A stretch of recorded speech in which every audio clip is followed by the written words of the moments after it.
స్టూడెంట్స్కి అలాగే కాలేజు యాజమాన్యులకి అలాగే పేరెంట్స్ మనకి ఇక్కడ ఒక ఇంపార్టెంట్ విషయం ఏంటి అంటే ప్రభుత్వం నుంచి మనకి జిఓఎంఎస్ 87 మనకి ఒక రిలీజ్ అవ్వడం జరిగింది. ఇందులో భాగంగా అందరూ కాలేజ్ యజమానులు మీ అందరికీ తెలుసు ఫీజు రీయింబర్స్మెంట్ అనేది గవర్నమెంట్ నుంచి ఇవ్వడం జరుగుతుంది. ఇందులో భాగంగా అండి ఎక్కడ కూడా ఏ స్టూడెంట్ కూడా ఫీజు ఈ ఇష్యూ వల్ల ఎక్కడ కూడా అడ్మిషన్ టికెట్ కానీ లేకపోతే ఎగ్జామ్ రాయడానికి కానీ ఎక్కడ కూడా ఇబ్బంది పెట్టకూడదు అని గవర్నమెంట్ నుంచి కూడా ఇన్స్ట్రక్షన్స్ ఇవ్వడం జరిగింది. అందులో భాగంగా ఫీజు ఎలా పేమెంట్ చేస్తున్నాము గవర్నమెంట్ ఆఫ్ ఇండియా నుంచి వచ్చే మనకి 60% కాంపోనెంట్ ఏముందో దాంతో అనుసంధానంగా మనకు అందరికీ కూడా పేమెంట్ అనేది మనం అదర్ దాన్ ఎస్సీ క్యాండిడేట్స్కి తప్ప మిగతా వాళ్ళందరికీ మనం కాలేజెస్కే రిలీజ్ చేయడం జరుగుతుంది. అంతేకాకుండా దీంతో భాగంగా స్టూడెంట్స్ ఎస్సీ స్టూడెంట్స్ ఎవరున్నారో వాళ్ళందరికీ కూడా అకౌంట్కి మన డీడీ సోషల్ వెల్ఫేర్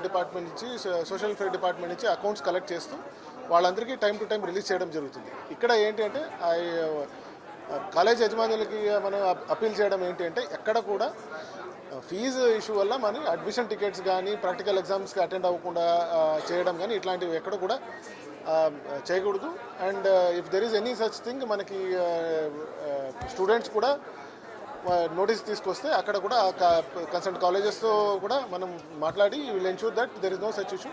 కాలేజెస్ కూడా ఎన్ష్యూర్ చేసుకోవాల్సింది ఏంటంటే ఇట్లాంటి